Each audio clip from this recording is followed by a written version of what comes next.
இலங்கை பல ஆயிரம் ஆண்டுகளான வரலாற்றையும் பண்பாட்டையும் கொண்ட ஒரு தீவு நாடு.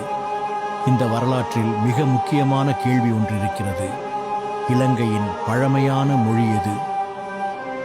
இந்த வீடியோவில் தமிழின் தொன்மை, இலங்கையில் தமிழின் வரலாறு மற்றும் தமிழின் முக்கியத்துவம் பற்றி பார்க்கப் போகிறோம். வரலாற்று ஆதாரங்களின் அடிப்படையில் தமிழ் மொழி இலங்கையில் 2000 ஆண்டுகளுக்கும் மேலாக பயன்படுத்தப்பட்டு வருகிறது.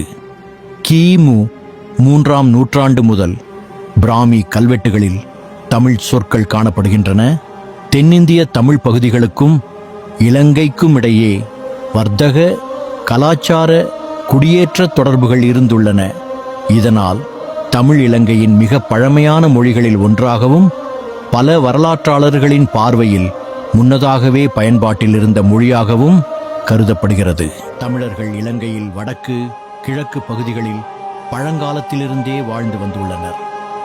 யாழ்ப்பாண இராச்சியம் ஒரு முக்கிய தமிழ் அரசாட்சி. தமிழ் சமூகத்தின் சொந்த மொழி, பண்பாடு, கல்வி, நிர்வாக முறை இருந்தது. கோயில்கள், கல்வெட்டுகள், இலக்கியங்கள் தமிழின் ஆழமான வரலாற்றை இன்று வரை சாட்சி சொல்கின்றன. தமிழ் என்பது ஒரு மொழி மட்டுமல்ல, அது ஒரு நாகரிகம், ஒரு பண்பாடு, ஒரு அடையாளம். சங்க இலக்கியங்கள், திருக்குறள், பக்தி இலக்கியங்கள் உலகின் மிக பழமையான, தொடர்ச்சியாக பயன்படுத்தப்படும் மொழிகளில் தமிழும் ஒன்று. இன்றைய இலங்கையில் தமிழ், சிங்களம் இரண்டும் அதிகாரப்பூர்வ மொழிகள். மேலும் ஆங்கிலம் இணைப்பு மொழியாக உள்ளது. இது தமிழ் மொழியின் வரலாற்று முக்கியத்துவத்தையும் அதன் தொடர்ச்சியான பயணத்தையும் காட்டுகிறது. தமிழ் இலங்கையின் வரலாற்றோடு பின்னி பிணைந்த ஒரு தொன்மையான மொழி. காலங்கள் மாறினாலும் தமிழின் அடையாளமும் பாரம்பரியமும் இன்றும் உயிருடன் உள்ளது. யாரால் வாழப்போகிறது தெரியுமா? இந்த உலகத்தில் கடைசி இலங்கை தமிழன் இருக்கும் வரை தமிழை யாராலும் அழிக்க முடியாது.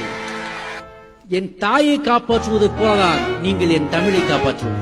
உலகம் முழுக்க தமிழ் பரவி இருக்குன்னா யாரால பரவி இருக்கு? இங்கிருந்து புலம்பெயர்ந்து அங்கங்கே வாழ்ந்து கொண்டிருக்கின்ற உங்களால் தான் தமிழ் உலகம் முழுக்க சென்றது.